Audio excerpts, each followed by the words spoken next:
स्वागत है आपका हमारे चैनल KTV स्टोरी में, जहां आपको सुनने मिलती है दिलचस्प तिलिस्मी जादुई कहानियां।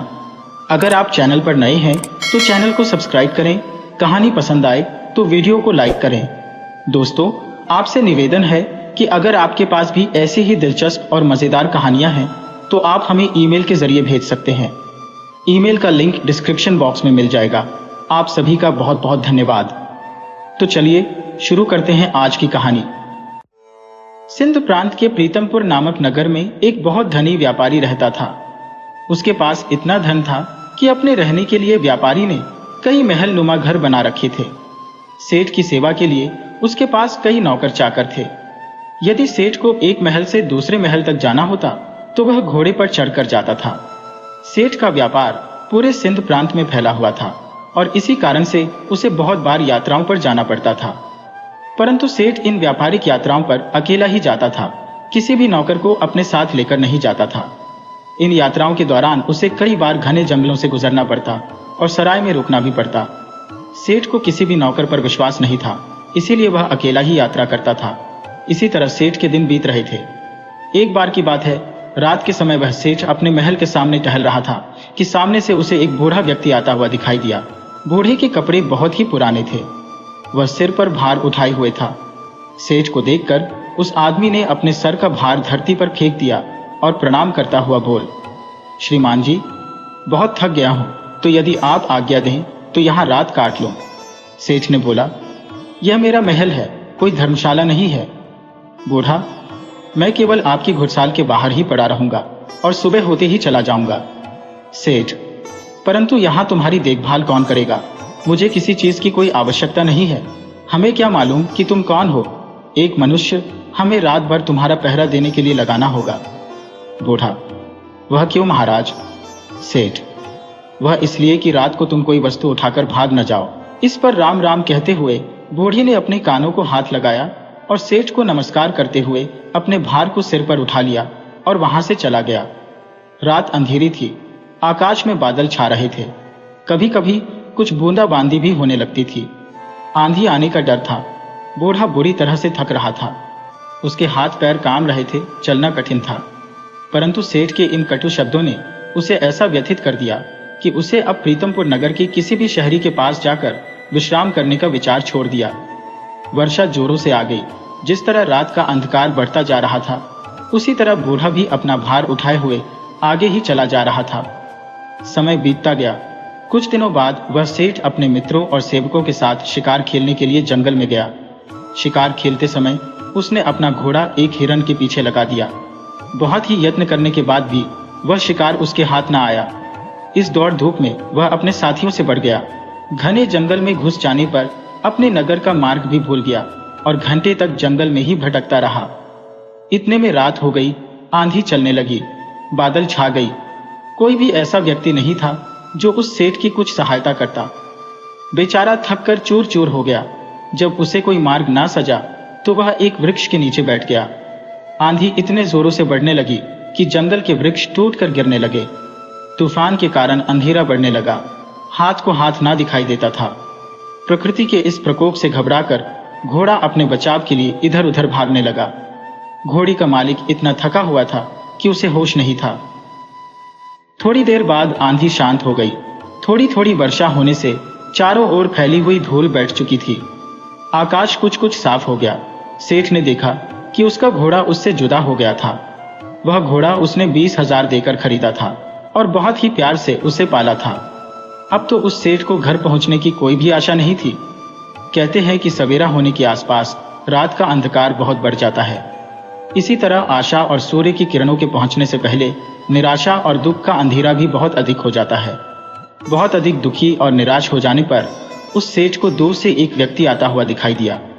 पहले तो सेठ डर गया कि कहीं यह व्यक्ति कोई चोर या डाकू ना हो। परंतु जब उस व्यक्ति ने पास आकर नमस्कार करते हुए अपने होठों की मुस्कान से सेठ के हृदय को शांत कर दिया तो सेठ को आशा का प्रकाश दिखाई देने लगा। हंसते हुए उस व्यक्ति ने सेठ से पूछा, आप इतने घबराए हुए क्यों हैं? साथियों के बिछड़ने से, राह से भटकने से और किसी की सहायता न मिलने से। कहते हुए सेठ ने अपनी सारी कहानी उस व्यक्ति को सुना दी। ये सब सुनकर उस व्यक्ति को दया आ गई और वो सेठ को अपने झोपड़ी में ले गया। वहां जाकर उसने बताया कि वो अपने पिता के साथ रहता है। जो रूखा सूखा भोजन हम खाते हैं आप भी खा लेना और विश्राम कर लेना, परंतु मेरे घोड़े का क्या होगा? सेठ ने घबराते हुए यह बात कही। व्यक्ति बोला, सुबह होने से पहले मैं आपके घोड़े को भी ढूंढ लूंगा। सेठ ने बोला, वो कैसे? व्यक्ति, मैं इस जंगल के कोने कोने से परिचित हूं। सेठ, तो क्या तुम मेरे साथियों को भी ढूंढ सकोगे? व्यक्ति, यदि वे इस जंगल में हुए तो मैं अवश्य ही उन्हें ढूंढ निकलेगा। इस उत्तर से उस अमीर सेठ को बहुत ही संतोष हुआ। वह निश्चित हो गया। अभी वह सोया नहीं था कि उस व्यक्ति ने सेठ के सामने एक दूध का कटोरा लाकर रख दिया। सेठ, ये क्या है महाशय? व्यक्ति, हमारी बकरी का दूध है। सेठ, तुम्हारे पास कितनी बकरियां हैं? व्यक्ति, केवल एक। सेठ, क्या एक बकरी इतना दूध दे सकती है? यह एक शेर से अधिक नहीं होगा, तुम भी पियो। व्यक्ति, नहीं, पिताजी ने कहा है कि आज का दूध केवल अतिथि सेवा में ही लगाया जा सकता है। आज हम लोग दूध नहीं पिएंगे। सेठ, क्यों? व्यक्ति, हमारे यहाँ सबसे बढ़िया चीज दूध को समझा जाता है। अतिथि की सेवा में हम लोग इसको पेश कर देते हैं। मैं पिताजी का एकलौता पुत्र हूँ और दूध हमारे यहाँ सर्वोत्तम समझा जाता है। पिताजी ने यह आपकी सेवा में भेज है। सेठ, तुम सचमुच देवता हो।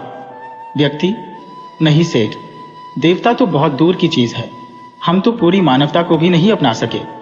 सेठ, नहीं भैया, मानवता तो आप में कूट कूट कर भरी हुई है। इस तरह बातें करते करते वह सेठ सो गया। अपने अतिथि की सच्ची सेवा करने वाला वह व्यक्ति चुपके से उठा और हाथ में मशाल लिए अपने अतिथि का घोड़ा ढूंढने के लिए चल दिया।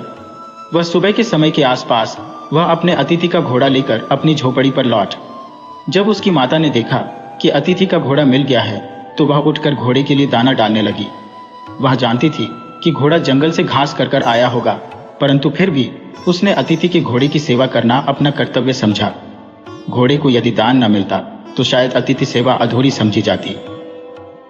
प्रातःकाल जब वह अमीर सेठ सोकर उठा, उसने देखा कि उसका घोड़ा दान खा रहा था और अतिथि सेवक वह व्यक्ति उसके सामने हाथ जोड़े हुए कह रहा था, आज ईश्वर ने हमारी लाज रख ली। सेठ ने पूछा, कैसे? व्यक्ति, आपका घोड़ा सकुशल मिल गया।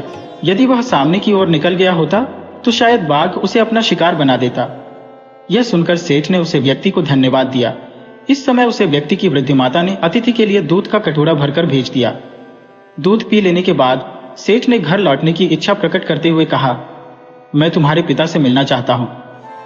वह नवयुवक अपने पिता को बुलाने के लिए गया। उसके पिता बिस्तर पर लेटे हुए आराम कर रहे थे। युवक ने कहा, पिताजी, अतिथि महाशय आपको याद कर रहे हैं। पिता ने पूछा, किस लिए? पुत्र, वे जाना चाहते हैं। पिता, उनसे कहो कुछ दिन और ठहरे। पुत्र, मैंने कहा था, परंतु वह मानते नहीं। पिता, अच्छा तो उन्हें प्रीतमपुर तक छोड़कर आओ। पुत्र, जाने से पहले वह आपके दर्शन करना चाहते हैं। पिता, बेटा, अच्छा तो यही होगा कि मैं उनसे ना मिलूं। पिता की यह बात सुनकर पुत्र को कुछ आश्चर्य हुआ। उसने अपने पिता के सामने मुख से कभी क्यों शब्द नहीं बोला था, अतः वह पिता को इस प्रकार देखने लगा मानो उसकी आंखों में क्यों शब्द लिखा हो। पिता ने पुत्र के इस प्रश्न को पढ़ लिया और उसे धीरे से समझाता हुआ बोला, तुम शायद यही पूछना चाहते हो कि मैं अतिथि से इस प्रकार दूर रहकर उसका निरादर क्यों कर रहा हूं। असल में मेरी इस बात में भी अतिथि सत्कार का ही भाव भरा हुआ है। पुत्र, मैं इस अनादर में आदर की भावना को समझ नहीं सका। पिताजी, समझाऊं भी कैसे? ऐसी कौन सी कठिन बात है जो मुझे ना समझ सके? पिता, यो ही एक व्यर्थ ही घटना है जिसके बारे में मैं बताना नहीं चाहता। पुत्र, अच्छा, तो अतिथि महोदय से आपके बारे में मैं क्या कहूं? पिता, यही कि पिताजी बूढ़े हैं और रोगी भी हैं। वह बिस्तर से उठकर चल फिर नहीं सकते, अतः उनका बाहर आना कठिन है। पुत्र ने अपने पिता का संदेश उसे आमिर सेठ तक पहुंचा दिया। ये बात सुनकर सेठ बोला, इस पवित्र स्थान पर आकर मैं ऐसे महात्मा को देखे बिना कैसे जाऊं, जिसके घर में भोले भटके को मार्ग दिखाया जाता है, जहां अतिथि की सेवा जी जान से की जाती है, जहां अपरिचित अतिथि के घोड़े को ढूंढने के लिए घर वाले अपनी जान संकट में डाल सकते हैं, और जहां गृहिणी अपना खान पान उठाकर अतिथि के घोड़े का पेट भरने के लिए तैयार रहती है। तुम्हारे पिता को देखकर ही मेरा जीवन सफल हो सकता है। सेठ का संदेश पुत्र ने पिता तक पहुंचा दिया। अब बूढ़ा क्या करता, उसे देत के सामने आना ही पड़ा। सेठ ने देखते ही पहचान गया कि यह तो वही बूढ़ा है जो कुछ दिन पहले प्रीतमपुर में उसके महल के सामने बोझ उठाए हुए आया था। एक रात के लिए वह आश्रय मांगा था और सेठ ने उसे चोर तक कह दिया था। कितनी दानवता थी उसके दुर्व्यवहार में। इस वृद्ध के पुत्र ने अपनी मान्यता का परिचय देकर सिंधी सेठ के हृदय को बिल्कुल ही बदल दिया था। अमीर सेठ हाथ जोड़कर खड़ा हो गया और अपने दुर्व्यवहार के लिए क्षमा याचना करने लगा। वृद्ध ने कहा, आपकी ओर से क्षमा याचना का प्रश्न ही पैदा नहीं होता, क्योंकि मैं बाहर आकर आपको उस पुरानी घटना की याद दिलाना नहीं चाहता था। आपके आग्रह को मैं टाल नहीं सका, इसीलिए मुझे यहाँ आना पड़ा। इससे शायद आपको दुख हुआ हो, अतः मुझे आपसे क्षमा मांगनी चाहिए। सेठ, कितना ऊंचा है आपका व्यक्तित्व। यह कहकर वह अमीर सेठ वृद्ध के चरणों में गिर पड़ा। उसके नेत्रों से पश्चाताप के आंसू गिर रहे थे। उसके होंठ फड़फड़ा रहे थे, मानो वह यही कह रहा हो, इस बूढ़ी की झोपड़ी महलों से ऊंची है, क्योंकि यहाँ मानवता का निवास है। इसके बाद वह सेठ सुरक्षित अपने घर में लौट गया। इस घटना के बाद उस सेठ का हृदय बिल्कुल ही बदल गया। अब वह दिन और दुखियों की सहायता करने लगा और अपने घर आने वाले अतिथियों का पूरा स्वागत और सत्कार भी करने लगा।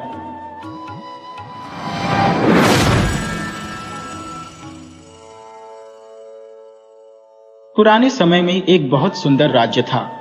वहां का राजा बड़ा ही उदार, धर्मात्मा और प्रजा को प्रेम करने वाला था। वह अपनी प्रजा के सुखों के लिए एक से बढ़कर एक सुंदर राज्य व्यवस्थाएं करवाता और उनकी सुरक्षा के लिए कड़े से कड़े कानून बनाता। उसने एक नया कानून प्रचलित किया कि अमुक अपराध करने के लिए अपराधी को देश निकाले की सजा दी जाएगी। कानून तोड़ने वाले बहुत से दुष्ट आत्माओं को राज्य से निकल बाहर किया गया। राज्य में चारों तरफ सुख, शांति और समृद्धि का माहौल था। लेकिन एक बार भूल, बस वही अपराध राजा से हो गया। राजा बड़ा दुखी हुआ। राजा चाहता तो अपराध को छुपा सकता था, लेकिन राजा सच्चा था। अगले दिन बड़े दुखी मन के साथ वह राज दरबार में उपस्थित हुआ और सभी के सामने अपना अपराध सुनाया। उसने कड़े शब्दों में यह आदेश भी दिया कि मैं अपराधी हूँ और मुझे इस अपराध की सजा भी मिलनी चाहिए। दरबार में उपस्थित सभी सभासद इतने धर्मात्मा राजा को राज्य से निर्वासित नहीं करना चाहते थे, लेकिन राजा अपनी बात पर अड़ा रहा। उसने स्पष्ट शब्दों में कहा, जब राज्य के कानून को मैं ही नहीं मानूंगा तो प्रजा उनका किस प्रकार पालन करेगी। इसलिए मुझे देश निकाला होना ही चाहिए। अंततः राज दरबार में यह निर्णय हुआ कि राजा को राज्य से निर्वासित कर दिया जाएगा। लेकिन अब प्रश्न यह था कि अगला राजा किसे बनाया जाए। उस राज्य में प्रजा में से ही किसी योग्य व्यक्ति को ढूंढकर राजा बनाने की प्रथा थी। जब तक नया राजा ना चुन लिया जाए, तब तक उस पुराने राजा को ही कार्यभार संभालने के लिए विवश किया गया और यह बात उस राजा को मजबूरन माननी पड़ी। उस जमाने में आज की तरह वोट डालकर चुनाव नहीं होते थे। ऐसा नहीं था कि चुनाव का यह तरीका उन्हें पता नहीं था, बल्कि उन्हें अच्छे से पता था कि यह तरीका उतना प्रभावशाली नहीं है, क्योंकि लालच और झूठे प्रचार के बल पर कोई नालायक भी चुना जा सकता है। इसीलिए व्यक्ति के सद्गुण ही उसके चुनाव की कसौटी थे। जो भी व्यक्ति सभा में अपनी योग्यता को सिद्ध करता, वही चुन लिया जाता। जितना उस राज्य का राजा धर्मात्मा था, उतना ही उस राज्य का प्रधानमंत्री भी बुद्धिमान था। उसने नए राज्य के चुनाव का दिन निश्चित किया और पूरे राज्य में यह घोषणा करवा दी कि जो भी इस निश्चित दिन को सुबह 10 बजे राजमहल में आकर महाराज से सबसे पहले मिलेगा, उसे राजा बना दिया जाएगा। राजमहल एक पथरीली पहाड़ी पर मुख्य शहर से लगभग 2 मील की दूरी पर जरूर था, लेकिन उसके सभी द्वार खोल दिए गए थे। भीतर जाने की कोई भी रोक टोक न थी। राजा के बैठने की जगह भी खुले में थी और वह घोषणा के दौरान सभी को चिल्ला चिल्लाकर बता दी गई थी। राजा के चुनाव से 2 दिन पहले प्रधानमंत्री ने सारा शहर खाली करवाया और उसे अच्छी तरह से सजवाया। सभी प्रकार के आराम और भोग विलास की वस्तुएं पूरे शहर में जगह जगह रखवा दी गई और उन्हें लेने की सभी को छूट थी। किसी से कोई कीमत नहीं वसूली जानी थी, सब कुछ मुफ्त में था। कहीं मिष्ठान के भंडार खुले हुए थे तो कहीं खेल तमाशे हो रहे थे। कहीं आराम के लिए मखमली पलंग बिछे हुए थे तो कहीं सुंदर वस्त्र आभूषण मुफ्त में मिल रहे थे। सुंदर और कोमल अंगों वाली सुंदरिया लोगों की सेवा सत्कार के लिए खड़ी थी। जगह जगह राजकीय नौकर हाथ में दूध और शरबत के गिलास लिए खड़े थे। इत्रों की छिड़काव और चंदन की सजावट से पूरा शहर महक रहा था। शहर का हर एक गली ऐसी सजा हुआ था मानो कोई राजमहल हो। चुनाव के दिन सुबह से ही राजमहल के सारे द्वार खोल दिए गए और लोगों को उस सजे हुए शहर में आने की अनुमति दे दी थी। शहर के बाहर खड़ी प्रजाजन जब शहर में घुसी तो उसकी सजावट देखकर हक्के बक्के रह गए। मुफ्त की शरबत और दूध हर कोई पीने लगा। किसी ने मिठाई की दुकान पर आसन जमाया तो कोई सिनेमा देखने जा बैठा। कुछ मुफ्त के गहने और कपड़े पसंद करने लगे तो कोई सुंदरियों के गले में हाथ डालकर नाचने लगा। सभी लोग अपनी अपनी रुचि के अनुसार सुख सामग्री का उपभोग करने लगे। 2 दिन पहले ही सभी प्रजाजनों को यह बता दिया गया था कि राजा से मिलने का सही समय ठीक 10 का है। इसके बाद पहुंचने वाले को राज्य का अधिकारी नहीं माना जाएगा। शहर की सजावट और सुख सामग्री का मेला सिर्फ उसी समय का है।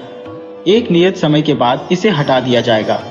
शहर का ऐसा एक भी व्यक्ति न था जिसे दोहरा कर यह सारी बातें ना बता दी गई हो, और सभी ने कान खोलकर सुन भी लिया था। लेकिन शहर की सजावट और मुफ्त की सुख सामग्री ने सभी का मन ललचा लिया था। किसी का भी उन्हें छोड़ने का मन नहीं कर रहा था। राज मिलने की बात को लोग परीक्षा की दृष्टि से देखने लगे। कुछ सोच रहे थे कि दूसरों को चलने दो, मैं भागकर उनसे पहले पहुंच जाऊंगा। कुछ सोच रहे थे कि अभी तो बहुत समय बाकी है। कुछ का विचार था कि सामने की चीजों को ले लो, अगर राज्य ना मिला तो यह भी हाथ से जाएंगे। कुछ तो राज्य मिलने की बातों का मजाक उड़ाने लगे कि यह गप तो इसीलिए उड़ाई गई है ताकि हम यह मिल रही सुख भोग की वस्तुओं का आनंद ना उठा सके। पूरी भीड़ में से 1-2 ने हिम्मत की और शहर से निकलकर राजमहल की ओर चली। लेकिन थोड़ी दूर चलने पर ही महल के पत्थरीले रास्ते, पहाड़ी की ऊंचाई और शहर की सुंदरता ने उनका मन बदल दिया और वह उल्टे पांव शहर वापस चले आए। सारा नगर सुख भोग के संसाधनों में डूब चुका था। किसी को भी समय का ख्याल ना रहा। 10 बज चुके थे, लेकिन हजारों प्रजाजनों में से कोई भी राजमहल ना पहुंच सका। बेचारा राजा दरबार लगाए अकेला बैठा रहा। प्रधानमंत्री मन ही मन खुश हो रहा था कि उसकी चाल कैसी सफल रही। जब राजा से मिलने कोई ना आया तो मजबूरन उस राजा को फिर से राज्य का कार्यभार संभालना पड़ा। दोस्तों, यह कहानी काल्पनिक है, लेकिन यह मनुष्य जीवन की सच्चाई को दर्शाती है। हम भी तो अपने छोटे छोटे सुख भोगों के लिए अपने जीवन के लक्ष्य और उज्जवल भविष्य की आहुति दे देते हैं। हम में से किसे नहीं पता कि हमारे पास लक्ष्य प्राप्ति का समय सीमित है, लेकिन हम फिर भी इसे अपने झूठे सुखों के लिए बर्बाद करते रहते हैं और समय हाथ से निकल जाता है। प्रत्येक विद्यार्थी को पता है कि उसके पास इस परीक्षा को पास करने का एक नियत समय है और ऐसा समय दोबारा नहीं मिलेगा, लेकिन फिर भी वह अपने समय को सिर्फ थोड़ी देर के मजे के लिए गप्पे मारने, YouTube शॉर्ट्स देखने, इंस्टा देखने या बेवजह घूमने भागने में बिता देते हैं। उसे लगता है कि दूसरों को पढ़ने दो, मैं आखिरी के कुछ दिनों में ज्यादा मेहनत करके रात भर जाग के सबको पीछे छोड़ दूंगा। लेकिन ऐसा हो नहीं पाता और जब समय हाथ से निकल जाता है तो सिर्फ पश्चाताप ही हाथ लगता है। आखिर सब कुछ जानने के बाद भी हम बार बार वही गलती इसलिए करते हैं क्योंकि हमारा खुद पर नियंत्रण नहीं है। यह नियंत्रण इसीलिए नहीं है क्योंकि हमने कभी गंभीरता के साथ अपनी आदतों को नियंत्रित करने का प्रयास ही नहीं किया। हम बीच बीच में अपने मन को छोटे छोटे मजे चखने की छूट देते रहते हैं। इसीलिए यह कभी भी दूर के बड़े आनंद को प्राप्त करने का प्रयास ही नहीं करता और हमें छोटे छोटे सुखों में उलझाए रखता है। हर काम के लिए समय सीमित है क्योंकि जीवन कभी भी खत्म हो सकता है। लेकिन हम में से कितने लोग हैं जो इस घोषणा को याद रखकर झूठे सुखों में नहीं डूबे रहते। अवसर चला जा रहा है और हम आज के छोटे छोटे सुखों के भुलावे में पड़कर अपने अनमोल समय को बर्बाद किए जा रहे हैं और उज्जवल भविष्य की ओर आंख उठाकर भी नहीं देख रहे।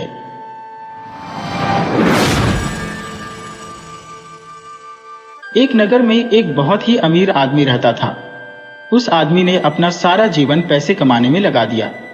उसके पास इतना धन था कि वह उस नगर को भी खरीद सकता था, लेकिन उसने अपने संपूर्ण जीवन में कभी किसी की मदद तक नहीं की।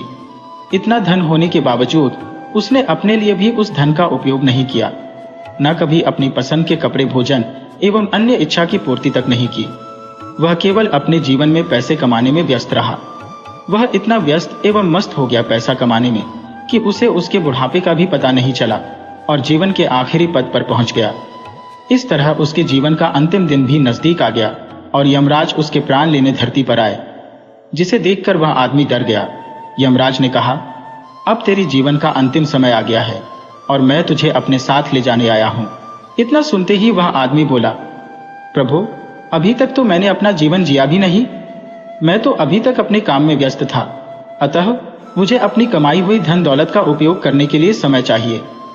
यमराज ने उत्तर दिया, मैं तुम्हें और समय नहीं दे सकता।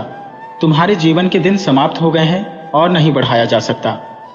यमराज की बात सुनकर उस आदमी ने कहा, प्रभु, मेरे पास इतना पैसा है, आप चाहो तो आधा धन लेकर मुझे जीवन का एक और वर्ष दे दीजिए। प्रत्युत्तर में यमराज ने कहा, ऐसा संभव नहीं। इस बार आदमी ने कहा, आप चाहो तो मेरा 90% धन लेकर मुझे 1 महीने का समय ही दे दीजिए। यमराज ने फिर मना कर दिया। फिर आदमी ने कहा, आप मेरा सारा धन लेकर 1 ही घंटा दे दीजिए। तब यमराज ने उसको समझाया, बीते हुए समय को धन से दोबारा प्राप्त नहीं किया जा सकता है। इस प्रकार जिस आदमी को अपने धन पर अभिमान था, उसे सब व्यर्थ लगने लगा, क्योंकि उसने अपना संपूर्ण जीवन उस व्यर्थ चीज को कमाने में लगा दिया, जो आज उसे जिंदगी का 1 घंटा भी खरीद के नहीं दे पाए। दुखी मन से वह अपनी मौत के लिए तैयार हो गया।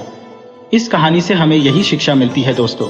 आपने देखा कि जिस आदमी ने अपना संपूर्ण जीवन जिसको कमाने में लगा दिया, वही चीज उसके लिए 1 सेकंड का समय भी नहीं खरीद पाई। जीवन भगवान द्वारा दिया गया बहुमूल्य उपहार में से एक है, जिसको पैसे से प्राप्त नहीं किया जा सकता। इसलिए जीवन के हर पल का आनंद लीजिए एवं उसकी आनंद कीजिए। कहा गया है, जीवन बहुत अमूल्य है, इसको व्यर्थ न जाने दे। हर पल को खुशी के साथ जीना चाहिए, तभी आप अपने जीवन में खुश हो सकते हैं।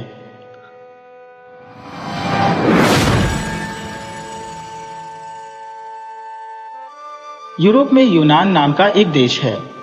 यूनान में पुराने समय में मिदास नाम का एक राजा राज करता था। राजा मिदास बड़ा ही लालची था।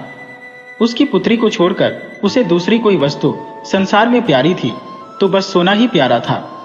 वह रात में सोते सोते भी सोना इकट्ठा करने का स्वप्न देखा करता था। एक दिन राजा मिदास अपने खजाने में बैठा सोने की ईंटें और अशर्फियां गिन रहा था। अचानक वहां एक देवदूत आया। उसने राजा से कहा, मिदास, तुम बहुत धनी हो। मिदास ने मुंह लटकाकर उत्तर दिया, मैं धनी कहाँ हूं, मेरे पास तो यह बहुत थोड़ा सोना है। देवदूत बोला, तुम्हें इतने सोने से भी संतोष नहीं है, कितना सोना चाहिए तुम्हें? राजा ने कहा, मैं तो चाहता हूं कि मैं जिस वस्तु को हाथ से स्पर्श करूं वही सोने की हो जाए। देवदूत हंसा और बोला, अच्छी बात है, कल सवेरे से तुम जिस वस्तु को छुओगे वह सोने की हो जाएगी। उस दिन और रात में राजा मिदास को नींद नहीं आई। वह सुबह उठा, उसने एक कुर्सी पर हाथ रखा, वह सोने की हो गई। एक मेज को छुआ, वह सोने की बन गई। राजा मिदास प्रसन्नता के मारे उछलने और नाचने लगा। वह पागलों की भांति दौड़ता हुआ अपने बगीचे में गया और पेड़ों को छूने लगा। फूल, पत्ते, डालियां, गमले छुए, सब सोने के हो गए। सब चमाचम चमकने लगा। मिदास के पास सोने का पार नहीं रहा। दौड़ते उछलते में मिदास थक गया। उसे अभी तक यह पता ही नहीं लगा था कि उसके कपड़े भी सोने के होकर बहुत भारी हो गए हैं। वह प्यासा था और भूख भी उसे लगी थी। बगीचे से अपने राजमहल लौटकर एक सोने की कुर्सी पर बैठ गया। एक नौकर ने उसके आगे भोजन और पानी लाकर रख दिया, लेकिन जैसे ही राजा ने भोजन को हाथ लगाया, वह भोजन सोने का बन गया। उसने पानी पीने के लिए गिलास उठाया तो गिलास और पानी सोना हो गया। मिदास के सामने सोने की रोटियां, सोने के चावल, सोने के आलू आदि रखे थे। वह भूखा था, प्यासा था, सोना चबाकर उसकी भूख नहीं मिट सकती थी। मिदास रो पड़ा। उसी समय उसकी पुत्री खेलते हुए वहां आई। अपने पिता को रोते हुए देखकर पिता की गोद में चढ़कर उसके आंसू पहुंचने लगी। मिदास ने पुत्री को अपनी छाती से लगा लिया, लेकिन अब उसकी पुत्री वहां कहां थी? गोद में तो उसकी पुत्री की सोने की इतनी वजनी मूर्ति थी कि उसे वो गोद में उठाए भी नहीं रख सकता था। बेचारा मिदास सिर पीट पीट कर रोने लगा। देवता को दया आ गई, वो फिर प्रकट हुआ। उसे देखते ही मिदास उसके पैरों पर गिर पड़ा और गिड़गिड़ाकर प्रार्थना करने लगा, अपना वरदान वापस लौटा लीजिए। देवता ने पूछा, मिदास, अब तुम्हें सोना नहीं चाहिए, अब बताओ, एक गिलास पानी मूल्यवान है या सोना? कपड़ा, रोटी मूल्यवान है या सोना? मिदास ने हाथ जोड़कर कहा, मुझे सोना नहीं चाहिए। मैं जान गया हूं कि मनुष्य को सोना नहीं चाहिए। सोने के बिना मनुष्य का कोई काम नहीं अटकता। एक गिलास पानी और एक टुकड़े रोटी के बिना मनुष्य का काम नहीं चल सकता। अब सोने का लोभ नहीं करूंगा। देवदूत ने एक कटोरे में जल दिया और कहा, इसे सब पर छिड़क दो। मिदास ने वह जल अपनी मेज पर, कुर्सी पर, भोजन पर, पानी पर और बगीचे के पेड़ों पर छिड़क दिया। सब पदार्थ पहले जैसे थे वैसे ही हो गए।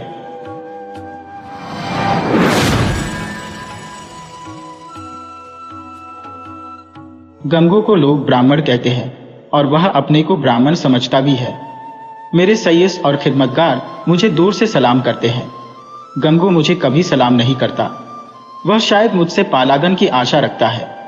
मेरा झूठा गिलास कभी हाथ से नहीं छूता और न मेरी कभी इतनी हिम्मत हुई कि उससे पंखा झलने को कहूं। जब मैं पसीने से तर होता हो और वहां कोई दूसरा आदमी नहीं होता तो गंगू आप ही आप पंखा उठा लेता है, लेकिन उसकी मुद्रा से यह भाव स्पष्ट प्रकट होता है कि मुझ पर कोई एहसान कर रहा है और मैं भी न जाने क्यों फौरन ही उसके हाथ से पंखा छीन लेता हूं। उग्र स्वभाव का मनुष्य है, किसी की बात नहीं सह सकता।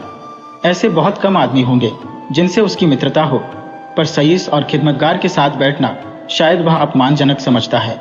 मैंने उसे किसी से मिलते जुलते नहीं देखा। आश्चर्य यह है कि उसे भंग बूटी से प्रेम नहीं, जो इस श्रेणी के मनुष्यों में एक असाधारण गुण है। मैंने उसे कभी पूजा पाठ करते या नदी में स्नान करते नहीं देखा। बिल्कुल निरक्षर है, लेकिन फिर भी वह ब्राह्मण है और चाहता है कि दुनिया उसकी प्रतिष्ठा तथा सेवा करे, और क्यों न चाहे। जब पुरखों की पैदा की हुई संपत्ति पर आज भी लोग अधिकार जमाए हुए हैं और उसी शान से मानो खुद पैदा किए हो, तो वह क्यों उस प्रतिष्ठा और सम्मान को त्याग दे जो उसके पुरखाओं ने संचय किया था। यह उसकी बपौती है। मेरा स्वभाव कुछ इस तरह का है कि अपने नौकरों से बहुत कम बोलता हूँ। मैं चाहता हूँ जब तक मैं खुद न बुलाऊं कोई मेरे पास न आए। मुझे यह अच्छा नहीं लगता कि जरा सी बातों के लिए नौकरों को आवाज देता फिरूं। मुझे अपने हाथ से सुराही से पानी उड़ेल लेना, अपना लैंप जला लेना, अपने जूते पहन लेना या अलमारी से कोई किताब निकाल लेना, इससे कहीं ज्यादा सरल मालूम होता है कि हींगन और मैको को पुकारूं। इससे मुझे अपनी स्वेच्छा और आत्मविश्वास का बोधा होता है। नौकर भी मेरे स्वभाव से परिचित हो गए हैं और बिना जरूरत मेरे पास बहुत कम आते हैं। इसलिए एक दिन जब प्रातःकाल गंगू मेरे सामने आकर खड़ा हो गया तो मुझे बहुत बुरा लगा। ये लोग जब आते हैं तो पेश की हिसाब में कुछ मांगने के लिए या किसी दूसरे नौकर की शिकायत करने के लिए। मुझे ये दोनों ही बातें अत्यंत अप्रिय है। मैं पहली तारीख को हर एक का वेतन चुका देता हूँ और बीच में जब कोई कुछ मांगता है तो क्रोध आ जाता है। कौन 2-2, 4-4 रुपए का हिसाब रखता फिरे। फिर जब किसी को महीने भर की पूरी मजूरी मिल गई तो उसे क्या हक है कि उसे 15 दिन में खर्च कर दे और ऋण या पेशगी की शरण ले। और शिकायतों से तो मुझे घृणा है। मैं शिकायतों को दुर्बलता का प्रमाण समझता हूँ या ठकुरसो हाथी की क्षुद्र चेष्टा। मैंने माथा सिकोड़कर कहा, क्या बात है, मैंने तो तुम्हें बुलाया नहीं। गंगू के तीखे अभिमानी मुख पर आज कुछ ऐसी नम्रता, कुछ ऐसी याचना, कुछ ऐसा संकोच था कि मैं चकित हो गया।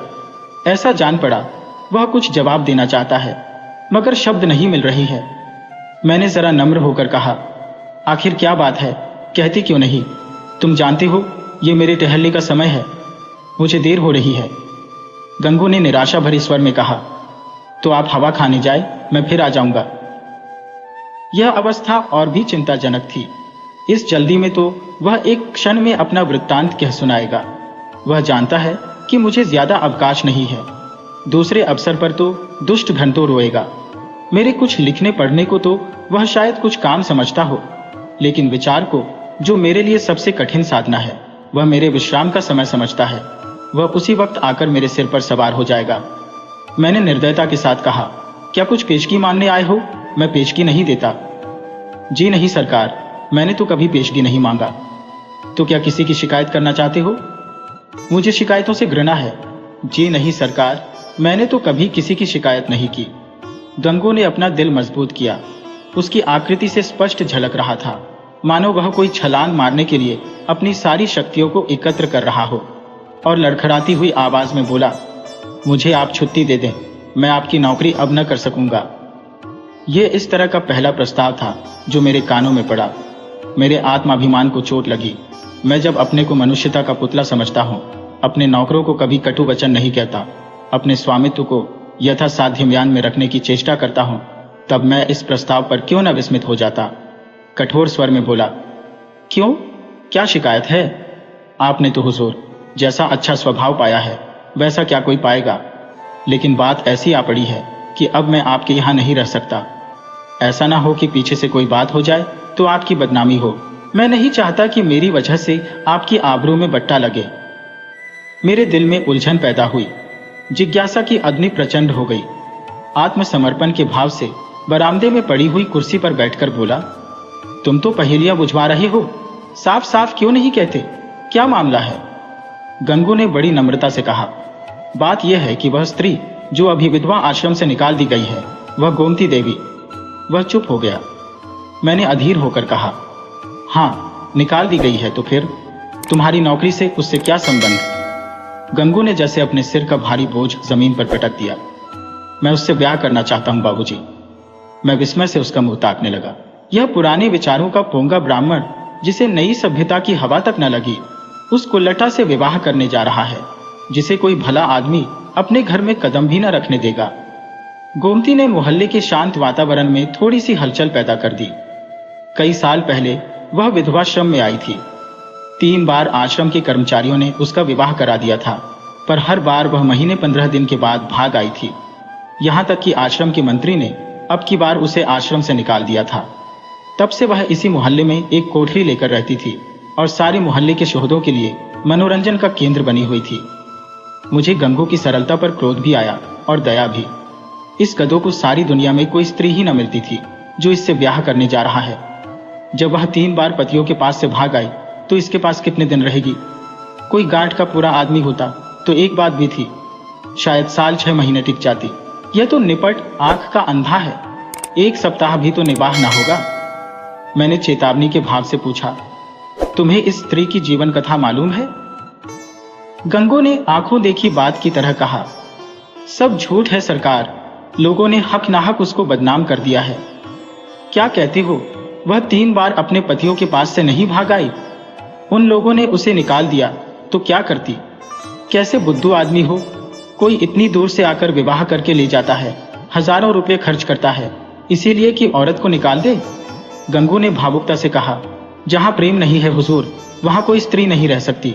स्त्री केवल रोटी कपड़ा ही नहीं चाहती, कुछ प्रेम भी तो चाहती है। वे लोग समझते होंगे कि हमने एक विधवा से विवाह करके उसके ऊपर कोई बहुत बड़ा एहसान किया है। चाहते होंगे कि तन मन से वह उनकी हो जाए, लेकिन दूसरे को अपना बनाने के लिए पहले आप उसका बन जाना पड़ता है हुजूर। ये बात है। फिर उसे एक बीमारी भी है, उसे कोई भूत लगा हुआ है। यह कभी कभी बकझक करने लगती है और बेहोश हो जाती है। और तुम ऐसी स्त्री से विवाह करोगे? मैंने संदिग्ध भाव से सिर हिलाकर कहा, समझ लो, जीवन कड़वा हो जाएगा। गंगू ने शहीदों के से आवेश से कहा, मैं तो समझता हूं मेरी जिंदगी बन जाएगी बाबूजी, आगे भगवान की मर्जी। मैंने जोर देकर पूछा, तो तुमने तय कर लिया है? हाँ हुजूर। तो मैं तुम्हारा इस्तीफा मंजूर करता हूं। मैं निरर्थक रूढ़ियों और व्यर्थ के बंधनों का दास नहीं हूं, लेकिन जो आदमी एक दुष्टा से विवाह करे उसे अपने यहां रखना वास्तव में जटिल समस्या थी। आए दिन टंटे बखेरे होंगे, नई नई उलझनें पैदा होंगी, कभी पुलिस दौड़ लेकर आएगी, कभी मुकदमे खड़े होंगे। संभव है चोरी की वारदातें भी हों। इस दलदल से दूर रहना ही अच्छा। गंगू क्षुधा पीड़ित प्राणी की भांति रोटी का टुकड़ा देखकर उसकी ओर लपक रहा है। रोटी झूठी है, सूखी हुई है, खाने योग्य नहीं है, इसकी उसे परवाह नहीं। उसको विचार बुद्धि से काम लेना कठिन था। मैंने उसे पृथक कर देने ही में अपनी कुशल समझी। 5 महीने गुजर गए। गंगू ने गोमती से विवाह कर लिया था और उसी मोहल्ले में एक खपरेल का मकान लेकर रहता था। वह अब चाट का खोंचा लगाकर गुजर बसर करता था। मुझे जब कभी बाजार में मिल जाता तो मैं उसका क्षेम कुशल पूछता। मुझे उसके जीवन से विशेष अनुराग हो गया था। यह एक सामाजिक प्रश्न की परीक्षा थी, सामाजिक ही नहीं, मनोवैज्ञानिक भी। मैं देखना चाहता था इसका परिणाम क्या होता है। मैं गंगू को सदैव प्रसन्न मुख देखता। समृद्धि और निश्चिंतता के मुख पर जो एक तेज और स्वभाव में जो एक आत्मसम्मान पैदा हो जाता है, वह मुझे यहाँ प्रत्यक्ष दिखाई देता था। रुपये 20 आने की रोज बिक्री हो जाती थी। इसमें लागत निकालकर 8-10 आने बच जाते थे। यही उसकी जीविका थी। किंतु इसमें किसी देवता का वरदान था, क्योंकि इस वर्ग के मनुष्यों में जो निर्लज्जता और विपन्नता पाई जाती है, इसका वहां चिन्ह तक न था। उसके मुख पर आत्मविकास और आनंद की झलक थी, जो चित्त की शांति से ही आ सकती है। एक दिन मैंने सुना कि गोमती गंगू के घर से भाग गई है। कह नहीं सकता क्यों। मुझे इस खबर से एक विचित्र आनंद हुआ। मुझे गंगू के संतुष्ट और सुखी जीवन पर एक प्रकार की ईर्ष्या होती थी। मैं उसके विषय में किसी अनिष्ट की, किसी घातक अनर्थ की, किसी लज्जास्पद घटना की प्रतीक्षा करता था। इस खबर से ईर्ष्या को सांत्वना मिली। आखिर वही बात हुई जिसका मुझे विश्वास था। आखिर बच्चा को अपनी अदूरदर्शिता का दंड भोगना पड़ा। अब देखिए बच्चा कैसे मुंह दिखाते हैं। अब आंखें खुलेंगी और मालूम होगा कि लोग जो उन्हें इस विवाह से रोक रहे थे उनके कैसे शुभचिंतक थे। उस वक्त तो ऐसा मालूम होता था मानो आपको कोई दुर्लभ पदार्थ मिला जा रहा हो, मानो मुक्ति का द्वार खुल गया है। लोगों ने कितना कहा कि यह स्त्री विश्वास के योग्य नहीं है, कितनों को दगा दे चुकी है, तुम्हारे साथ भी दगा करेगी, लेकिन इन कानों पर जूं तक न रेंगी। अब मिलें तो जरा उनका मिजाज पूछो। कहूं क्यों महाराज, देवी जी का यह वरदान पाकर प्रसन्न हुए या नहीं? तुम तो कहते थे वह ऐसी है और वैसी है, लोग उस पर केवल दुर्भावना के कारण दोष आरोपित करते हैं। अब बतलाओ किसकी भूल थी? उसी दिन संयोगवश गंगू से बाजार में भेंट हो गई। घबराया हुआ था, बदहवास था, बिल्कुल खोया हुआ। मुझे देखते ही उसकी आंखों में आंसू भर आए, लज्जा से नहीं व्यथा से। मेरे पास आकर बोला, बाबूजी, गोमती ने मेरे साथ विश्वासघात किया। मैंने कुटिल आनंद से लेकिन कृत्रिम सहानुभूति दिखाकर कहा, तुमसे तो मैंने पहले ही कहा था, लेकिन तुम माने ही नहीं। अब सब्र करो, इसके सिवा और क्या उपाय है? रुपये पैसे ले गई या कुछ छोड़ गई? गंगू ने छाती पर हाथ रखा। ऐसा जान पड़ा मानो मेरे इस प्रश्न ने उसके हृदय को विदीर्ण कर दिया। अरे बाबूजी, ऐसा न कहिए, उसने ढेले की भी चीज नहीं छुई। अपना जो कुछ था वह भी छोड़ गई। न जाने मुझ में क्या बुराई देखी। मैं उसके योग्य न था और क्या कहूं। वह पढ़ी लिखी थी, मैं क्रिया अक्षर भैंस बराबर। मेरे साथ इतने दिन रही, यही बहुत था। कुछ दिन और उसके साथ रह जाता तो आदमी बन जाता। उसका आपसे कहां तक बखान करूं हुजूर। औरों के लिए चाहे जो कुछ रही हो, मेरे लिए तो किसी देवता का आशीर्वाद थी।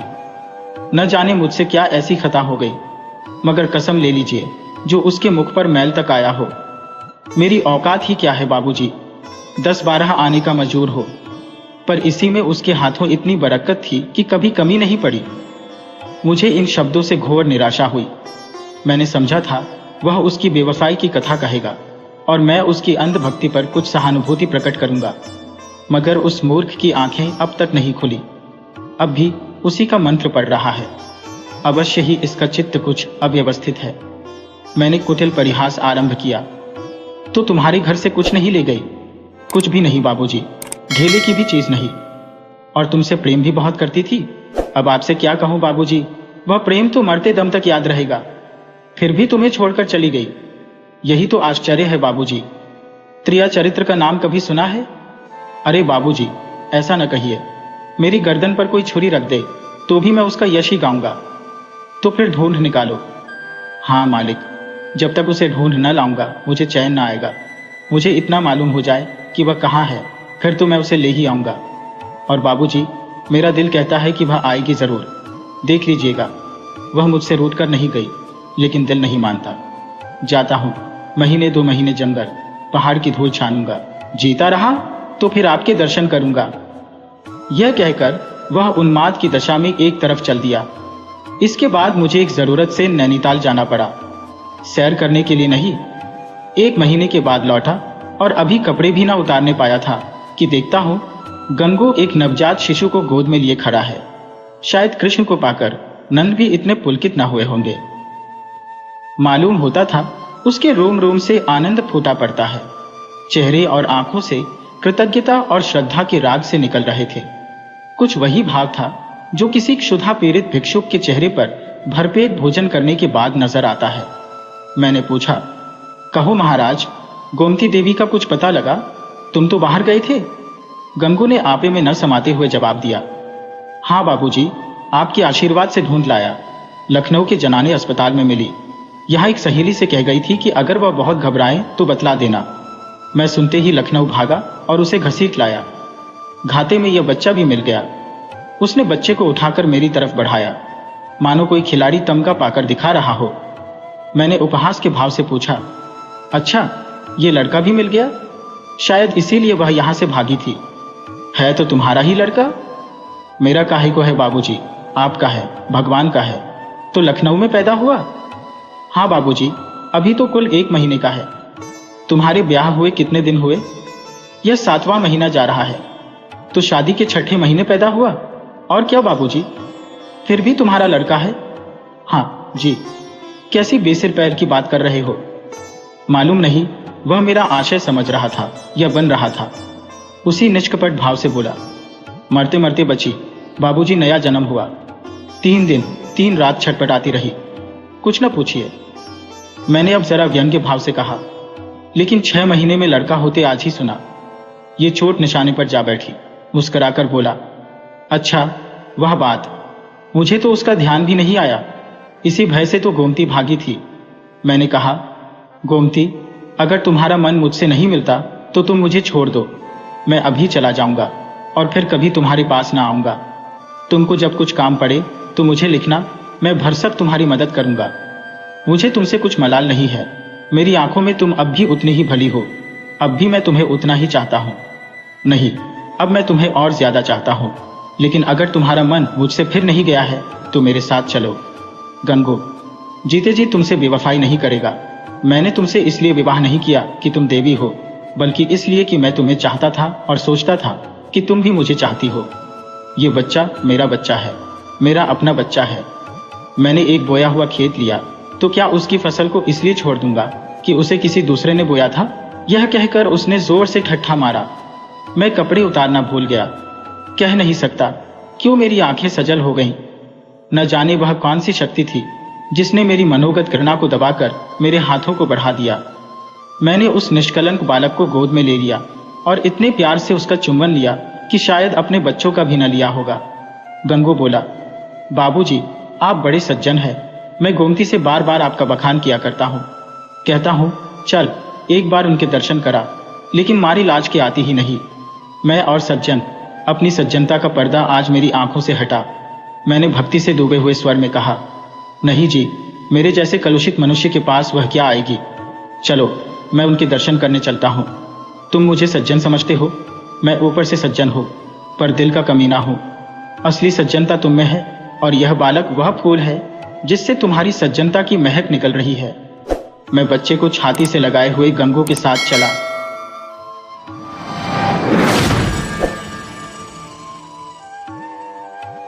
अपने घर में आदमी बादशाह को भी गाली देता है।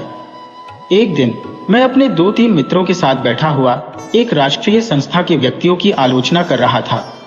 हमारे विचार में राष्ट्रीय कार्यकर्ताओं को स्वार्थ और लोभ से ऊपर रहना चाहिए। ऊंचा और पवित्र आदर्श सामने रखकर ही राष्ट्र की सच्ची सेवा की जा सकती है। कई व्यक्तियों के आचरण ने हमें क्षुब्ध कर दिया था और हम इस समय बैठे अपने दिल का गुब्बार निकाल रहे थे। संभव था उस परिस्थिति में पड़कर हम और भी गिर जाते, लेकिन उस वक्त तो हम विचारक के स्थान पर बैठे हुए थे और विचारक उदार बनने लगे तो न्याय कौन करे। विचारक को यह भूल जाने में विलंब नहीं होता कि उसमें भी कमजोरियां हैं। उसमें और अभियुक्त में केवल इतना ही अंतर है कि यूं तो विचारक महाशय उस परिस्थिति में पड़ी ही नहीं या पढ़कर भी अपने चतुराई से बेदाग निकल गए। पद्मा देवी ने कहा, महाशय का काम तो बड़े उत्साह से करते हैं, लेकिन अगर हिसाब देखा जाए तो उनके जिम्मे 1000 से कम ना निकलेगा। उर्मिला देवी बोली, खैर खा को तो क्षमा किया जा सकता है, उसके बाल बच्चे हैं, आखिर उनका पालन पोषण कैसे करे। जब वह 24 घंटे सेवा कार्य में ही लगा रहता है तो उसे कुछ न कुछ तो मिलना ही चाहिए। उस योग्यता का आदमी 500 वेतन पर भी न मिलता। अगर इस साल भर में उसने 1000 खर्च कर डाला तो बहुत नहीं है। महाशय तो बहुत निहंग है। जोरू न जाता अल्लाह मियाँ से नाता, पर उनके जिम्मे भी 1000 से कम न होंगे। किसी को क्या अधिकार है कि वह गरीबों का धन मोटर की सवारी और यार दोस्तों की दावत में उड़ा दे। श्यामा देवी उद्दंड होकर बोली, महाशय इग्गू को इसका जवाब देना पड़ेगा भाई साहब, यों बचकर नहीं निकल सकते। हम लोग भिक्षा मांग मांग कर पैसे लाते हैं, इसीलिए कि यार दोस्तों की दावतें हों, शराबें उड़ाई जाए और मुजरे देखे जाए, रोज सिनेमा की सैर होती है। गरीबों का धन यों उड़ाने के लिए नहीं है। यहाँ पाई पाई का लेखा समझना पड़ेगा। मैं भरी सभा में रगे दूंगी, उन्हें जहाँ 500 वेतन मिलता हो वहां चले जाए। राष्ट्र के सेवक बहुतेरे निकल आवेंगे। मैं भी एक बार इसी संस्था का मंत्री रह चुका हूँ। मुझे गर्व है कि मेरे ऊपर किसी ने इस तरह का आक्षेप नहीं किया, पर न जाने क्यों लोग मेरे मंत्रित्व से संतुष्ट नहीं थे। लोगों का ख्याल था कि मैं बहुत कम समय देता हूँ और मेरे समय में संस्था ने कोई गौरव बढ़ाने वाला कार्य नहीं किया। इसीलिए मैंने रूठ कर इस्तीफा दे दिया था। मैं उसी पद से बेलौस रहकर भी निकाला गया। महाशय अग हजारों हड़प कर भी उसी पद पर जमे हुए हैं। क्या यह मेरे उनसे कुन्हा रखने की वजह न थी? मैं चतुर खिलाड़ी की भांति खुद तो कुछ न करना चाहता था, किंतु पर्दे की आड़ में से रस्सी खींचता रहता था। मैंने रद्दा जमाया, देवी जी आप अन्याय कर रही है। महाशय अग से ज्यादा दिलेर हैं। उर्मिला ने मेरी बात काटकर कहा, मैं ऐसे आदमी को दिलेर नहीं कहती जो छिपकर जनता के रुपये से शराब पिए। जिन शराब की दुकानों पर हम धरना देने जाते थे, उन्हीं दुकानों से उनके लिए शराब आती थी। इससे बढ़कर बेवफाई और क्या हो सकती है? मैं ऐसे आदमी को देशद्रोही कहती हो। मैंने और खींची, लेकिन यह तो तुम मानती हो कि महाशय अग केवल अपने प्रभाव से हजारों रुपये चंदा वसूल कर लाते हैं। विलायती कपड़े को रोकने का उन्हें जितना श्रेय दिया जाए थोड़ा है। उर्मिला देवी कब मानने वाली थी? बोली, उन्हें चंदे इस संस्था के नाम पर मिलते हैं, व्यक्तिगत रूप से एक ढेला भी लावें तो कहूं। रहा विलायती कपड़ा, जनता नामों को पूछती है और महाशय की तारीफें हो रही है, पर सच पूछिए तो यह श्रेय हमें मिलना चाहिए। वह तो कभी किसी दुकान पर गए भी नहीं। आज सारे शहर में इस बात की चर्चा हो रही है। जहां चंदा मानने जाओ वही लोग यही आक्षेप करने लगते हैं। किस किस का मुंह बंद कीजिएगा, आप बनते तो हैं जाति के सेवक, मगर आचरण ऐसा कि शोधों का भी ना होगा। देश का उद्धार ऐसे विलासियों के हाथों नहीं हो सकता, उसके लिए त्याग होना चाहिए। यही आलोचनाएं हो रही थी कि दूसरी देवी आई, भगवती, बेचारी चंदा मानने आई थी, थकी मांदी चली आ रही थी। यहाँ जो पंचायत देखी तो रम गई। उसके साथ उनकी बालिका भी थी, कोई 10 साल उम्र रही होगी, इन कामों में बराबर रहती थी। उसे जोर की भूख लगी हुई थी। घर की कुंजी भी भगवती देवी के पास थी। पतिदेव दफ्तर से आ गए होंगे, घर का खुलना भी जरूरी था, इसलिए मैंने बालिका को उसके घर पहुंचाने की सेवा स्वीकार की। कुछ दूर चलकर बालिका ने कहा, आपको मालूम है महाशय ओक शराब पीते हैं। मैं इस आक्षेप का समर्थन न कर सका। भोली भाली बालिका के हृदय में कटुता, द्वेष और प्रपंच का विष बोना मेरी ईर्ष्यालु प्रकृति को भी रुचिकर न जान पड़ा। जहां कोमलता का सारल्य, विश्वास और माधुर्य का राज्य होना चाहिए, वहां कुत्सा और क्षुद्रता का मर्यादित होना कौन पसंद करेगा? देवता के गले में कांटों की माला कौन पहनाएगा? मैंने पूछा, तुमसे किसने कहा कि महाशय अग शराब पीते हैं? वाह, पीते ही है, आप क्या जाने? तुम्हें कैसे मालूम हुआ? सारे शहर के लोग कह रहे हैं, शहर वाले झूठ बोल रहे हैं। बालिका ने मेरी ओर अविश्वास की आंखों से देखा। शायद वह समझी मैं भी महाशय अग के ही भाई बंदों में से हूं। आप कह सकते हैं महाशय ग शराब नहीं पीते? हाँ, वह कभी शराब नहीं पीते। और महाशय उकने जनता के रुपए भी नहीं उड़ाए? यह भी असत्य है। मैंने गंभीर होकर कहा, तुम्हें लोगों से कह देना चाहिए, यह सरासर गलत है। हम और तुम इस संस्था के शुभचिंतक हैं। हमें अपने कार्यकर्ताओं का अपमान करना उचित नहीं। हमें तो इतना ही देखना चाहिए कि वे हमारी कितनी सेवा करते हैं। मैं यह नहीं कहता कि क ख ग में बुराइयां नहीं है। संसार में ऐसा कौन है जिसमें बुराइयां ना हो, लेकिन बुराइयों के मुकाबले में उनमें गुण कितने हैं यह तो देखो। हम सभी स्वार्थ पर जान देते हैं, मकान बनाते हैं, जायदाद खरीदते हैं, और कुछ नहीं तो आराम से घर में सोते हैं। ये बेचारे 24 घंटे देश हित की फिक्र में डूबे रहते हैं। तीनों ही साल भर की सजा काटकर कई महीने हुए लौटे हैं। तीनों ही के उद्योग से अस्पताल और पुस्तकालय खुले। इन्हीं वीरों ने आंदोलन करके किसानों का लगान कम कराया। अगर इन्हें शराब पीना और धन कमाना होता तो इस क्षेत्र में आते ही क्यों? बालिका ने विचारपूर्ण दृष्टि से मुझे देखा, फिर बोली, यह बतलाइए महाशय ग शराब पीते हैं या नहीं? मैंने निश्चय पूर्वक कहा, नहीं, जो यह कहता है वह झूठ बोलता है। भगवती देवी का मकान आ गया। बालिका चली गई। मैं आज झूठ बोलकर जितना प्रसन्न था उतना कभी सच बोलकर भी न हुआ था। मैंने बालिका के निर्मल हृदय को कुत्सा के पंख में गिरने से बचा लिया था।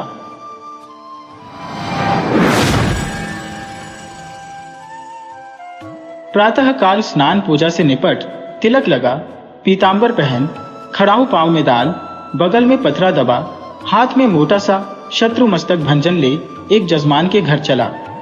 विवाह की साइत विचारनी थी। कम से कम एक कलदार का डौल था, जलपान ऊपर से, और मेरा जलपान मामूली जलपान नहीं है। बाबुओं को तो मुझे निमंत्रित करने की हिम्मत ही नहीं पड़ती। उनका महीने भर का नाश्ता मेरा एक दिन का जलपान है। इस विषय में तो हम अपने सेठों साहूकारों के कायल हैं। ऐसा खिलाते हैं और इतने खुले मन से कि चोला आनंदित हो उठता है। जजमान का दिल देखकर ही मैं उनका निमंत्रण स्वीकार करता हूँ। खिलाते समय किसी ने रोनी सूरत बनाई और मेरी क्षुधा गायब हुई। रोकर किसी ने खिलाया तो क्या, ऐसा भोजन कम से कम मुझे नहीं पचता। जजमान ऐसा चाहिए कि ललकारता जाए, लो शास्त्री जी एक बालूशाही, और मैं कहता जाऊं। नहीं जजमान अब नहीं। रात खूब वर्षा हुई थी, सड़क पर जगह जगह पानी जमा था। मैं अपने विचारों में मग्न चला जाता था कि एक मोटर छप छप करती हुई निकल गई। मुंह पर छींटे पड़े।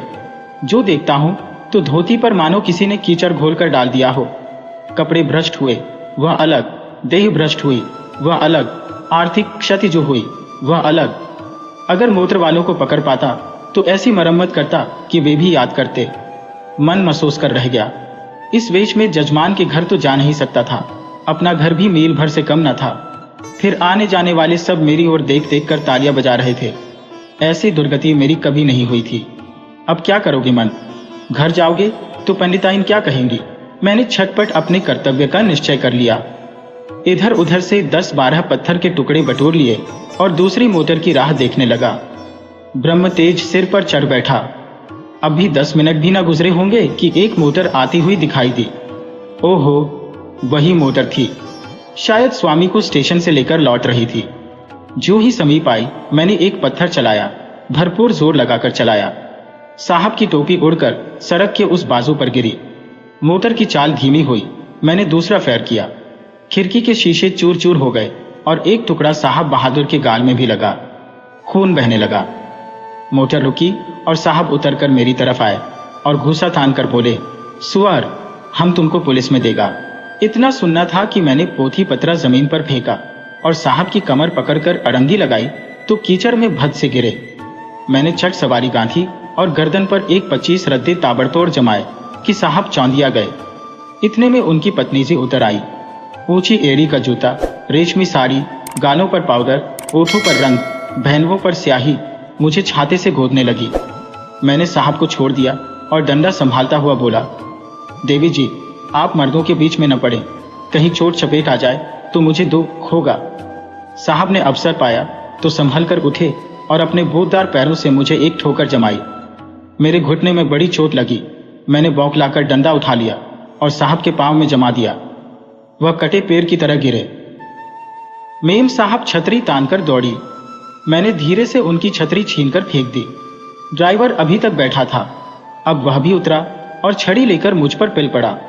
मैंने एक डंडा उसके भी जमाया, लौट गया। 50 आदमी तमाशा देखने जमा हो गए। साहब भूमि पर पड़े पड़े बोले, रईसकेल, हम तुमको पुलिस में देगा। मैंने फिर डंडा संभाला और चाहता था कि खोपड़ी पर जमाऊं कि साहब ने हाथ जोड़कर कहा, नहीं नहीं बाबा, हम पुलिस में नहीं जाएगा, माफी दो। मैंने कहा, हाँ, पुलिस का नाम न लेना, नहीं तो यही खोपड़ी रंग दूंगा। बहुत होगा 6 महीने की सजा हो जाएगी, मगर तुम्हारी आदत छुड़ा दूंगा।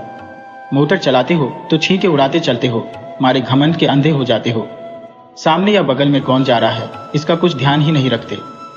एक दर्शक ने आलोचना की, अरे महाराज, मोटर वाले जानबूझकर छींटे उड़ाते हैं और जब आदमी लथपथ हो जाता है तो सब उसका तमाशा देखते हैं और खूब हंसते हैं। आपने बड़ा अच्छा किया कि एक को ठीक कर दिया। मैंने साहब को ललकार कर कहा, सुनता है कुछ, जनता क्या कहती है? साहब ने उस आदमी की ओर लाल लाल आंखों से देखकर कहा, तुम झूठ बोलता है, बिल्कुल झूठ बोलता है। मैंने डांटा, अभी तुम्हारी हेकड़ी कम नहीं हुई, आओ फिर और दो एक सोंटा कसके। साहब ने घिघियाकर कहा, अरे नहीं बाबा, सच बोलता है, सच बोलता है। अब तो खुश हुआ। दूसरा दर्शक बोला, अभी जो चाहे कह दें, लेकिन जो ही गाड़ी पर बैठे फिर वही हरकत शुरू कर देंगे। गाड़ी पर बैठते ही सब अपने को नवाब का नाती समझने लगते हैं। दूसरे महाशय बोले, इससे कहिए थूक कर चाटे। तीसरे सज्जन ने कहा, नहीं, कान पकड़कर उठाइए बैठाइए। चौथा बोला, अरे ड्राइवर को भी, ये सब और बदमाश होते हैं।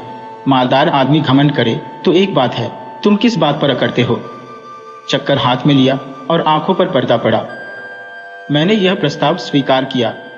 ड्राइवर और मालिक दोनों ही को कान पकड़कर उठाना बैठाना चाहिए और मेम साहब गिने।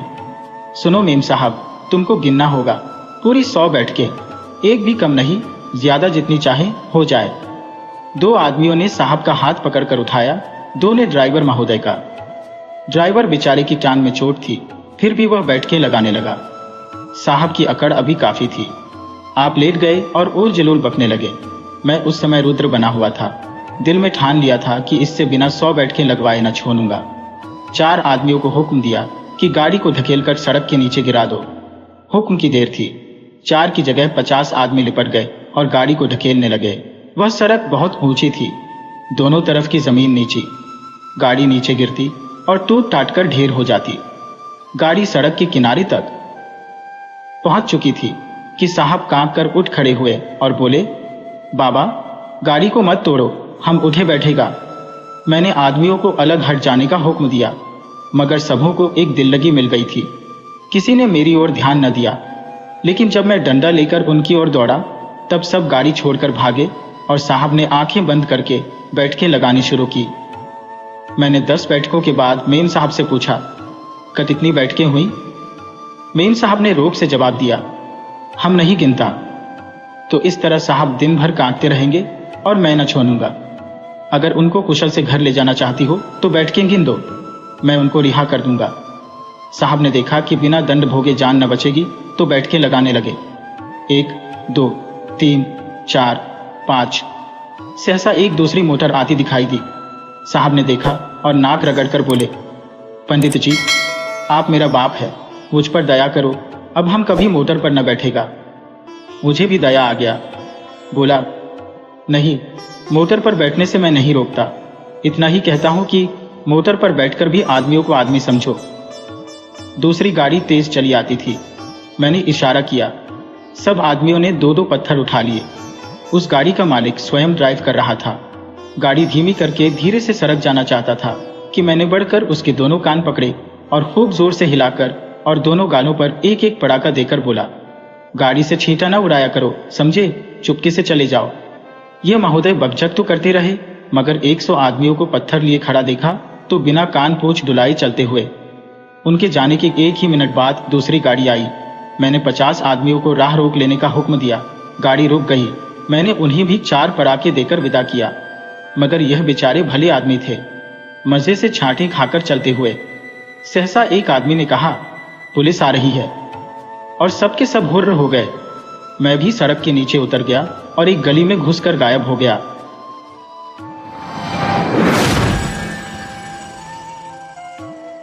भाग्य की बात, शादी विवाह में आदमी का क्या अख्तियार, जिससे ईश्वर ने या उनके नायबों ब्राह्मणों ने तय कर दी, उससे हो गई। बाबू भारतदास ने लीला के लिए सुयोग्य वर खोजने में कोई बात उठा नहीं रखी, लेकिन जैसा घर वर चाहते थे वैसा न पा सके। वह लड़की को सुखी देखना चाहते थे, जैसा हर एक पिता का धर्म है, किंतु इसके लिए उनकी समझ में संपत्ति ही सबसे जरूरी चीज थी। चरित्र या शिक्षा का स्थान गौण था। चरित्र तो किसी के माथे पर लिखा नहीं रहता, और शिक्षा का आजकल के जमाने में मूल्य ही क्या। हाँ, संपत्ति के साथ शिक्षा भी हो तो क्या पूछना। ऐसा घर उन्होंने बहुत ढूंढा पर न मिला। ऐसे घर हैं ही कितने जहां दोनों पदार्थ मिले। 2-4 मिले भी तो अपनी बिरादरी के न थे। बिरादरी भी मिली तो जायजा न मिला। जायजा भी मिला तो शर्तें तय न हो सकी। इस तरह मजबूर होकर भारतदास को लीला का विवाह लाला संत सरन के लड़के सीता सरन से करना पड़ा। अपने बाप का इकलौता बेटा था। थोड़ी बहुत शिक्षा भी पाई थी। बातचीत सलीके से करता था। मामले मुकदमे समझता था और जरा दिल का रंगीला भी था। सबसे बड़ी बात यह थी कि रूपवान, बलिष्ठ, प्रसन्न मुख, साहसी आदमी था। मगर विचार वही बाबा आदम के जमाने के थे। पुरानी जितनी बातें हैं सब अच्छी, नई जितनी बातें हैं सब खराब। जायदाद के विषय में जमींदार साहब नई नई दफों का व्यवहार करते थे। वहां अपना कोई अख्तियार न था, लेकिन सामाजिक प्रथाओं के कट्टर पक्षपाती थे। सीता सरन अपने बाप को जो करते या कहते देखता, वही खुद भी कहता और करता था। उसमें खुद सोचने की शक्ति ही न थी। बुद्धि की मंदता बहुधा सामाजिक अनुदारता के रूप में प्रकट होती है। लीला ने जिस दिन घर में पांव रखा उसी दिन उसकी परीक्षा शुरू हुई। वे सभी काम जिनकी उसके घर में तारीफ होती थी यहाँ वर्जित थे। उसे बचपन से ताज़ी हवा पर जान देना सिखाया गया था। यहाँ उसके सामने मुंह खोलना भी पाप था। बचपन से सिखाया गया था, रोशनी ही जीवन है। यहाँ रोशनी के दर्शन भी दुर्लभ थे। घर पर अहिंसा, क्षमा और दया ईश्वरीय गुण बताए गए थे। यहाँ इसका नाम लेने की भी स्वाधीनता न थी। संत शरण बड़े तीखे, गुस्सेवर आदमी थे। नाक पर मक्खी न बैठने देते। धूर्तता और छल कपट से ही उन्होंने जायदाद पैदा की थी और उसी को सफल जीवन का मंत्र समझते थे। उनकी पत्नी उनसे भी 2 अंगुल ऊंची थी। मजाल क्या कि बहू अपनी अंधेरी कोठरी के द्वार पर खड़ी हो जाए या कभी छत पर टहल सके। प्रलय आ जाता, आसमान सिर पर उठा लेती। उन्हें बकने का मर्ज था। दाल में नमक का जरा तेज हो जाना उन्हें दिन भर बकने के लिए काफी बहाना था। मोटी ताजी महिला थी। छींट का घाघरेदार लहंगा पहने, पानदान बगल में रखे, गहनों से लदी हुई, सारे दिन बरूथे में माची पर बैठी रहती थी। क्या मजाल कि घर में उनकी इच्छा के विरुद्ध एक पत्ता भी हिल जाए। बहू की नई नई आदतें देख देख चला करती थी। अब काहे को आबरू रहेगी। मुंह ढेर पर खड़ी होकर झांकती है। मेरी लड़की ऐसी दीदा दिलेर होती तो गला घोंट देती। न जाने इसके देश में कौन लोग बसते हैं। गहने नहीं पहनती, जब देखो नंगी बुच्छी बनी बैठी रहती है। ये भी कोई अच्छे लक्षण है। लीला के पीछे सीता सरन पर भी फटकार पड़ती। तुझे भी चांदनी में सोना अच्छा लगता है, क्यों? तू भी अपने को मर्द कहेगा? वह मर्द कैसा कि औरत उसके कहने में न रहे। दिन भर घर में घुसा रहता है, मुंह में जबान नहीं है। समझाता क्यों नहीं?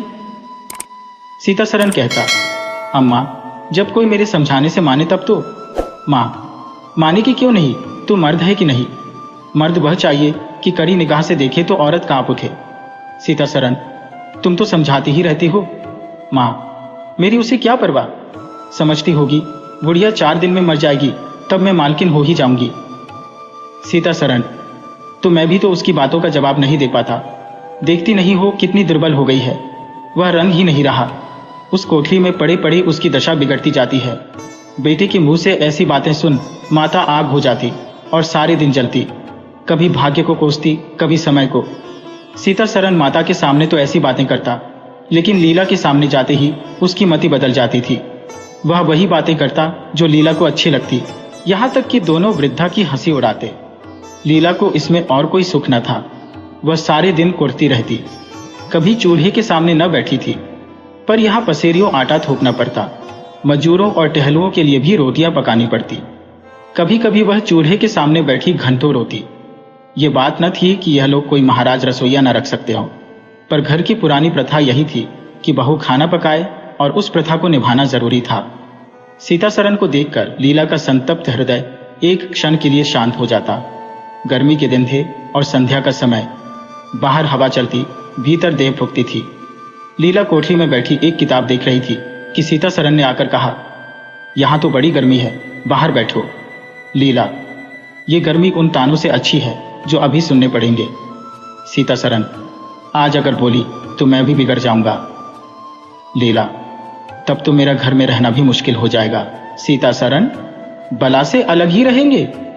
लीला, मैं तो मर भी जाऊं तो भी अलग न रहूं। वह जो कुछ कहती सुनती है, अपनी समझ से मेरे भले ही के लिए कहती सुनती है। उन्हें मुझसे कुछ दुश्मनी थोड़ी ही है। हाँ, हमें उनकी बातें अच्छी न लगे, यह दूसरी बात है। उन्होंने खुद वह सब कष्ट झेले हैं जो वह मुझे झेलवाना चाहती है। उनके स्वास्थ्य पर उन कष्टों का जरा भी असर नहीं पड़ा।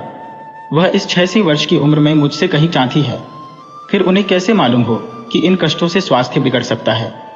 सीता सरन ने उसके मुरझाए हुए मुख की ओर करुण नेत्रों से देखकर कहा, तुम्हें इस घर में आकर बहुत दुख सहना पड़ा। यह घर तुम्हारे योग्य न था। तुमने पूर्व जन्म में जरूर कोई पाप किया होगा। लीला ने पति के हाथों से खेलते हुए कहा, यहां ना आती तो तुम्हारा प्रेम कैसे पाती। 5 साल गुजर गए। लीला 2 बच्चों की मां हो गई। एक लड़का था, दूसरी लड़की। लड़के का नाम जानकी सरन रखा गया और लड़की का नाम कामिनी। दोनों बच्चे घर को गुलजार किए रहते थे। लड़की दादा से हिली थी, लड़का दादी से। दोनों शोक और शरीर थे। गाली दे बैठना, मुंह चिढ़ा देना तो उनके लिए मामूली बात थी। दिन भर खाते और आए दिन बीमार पड़े रहते।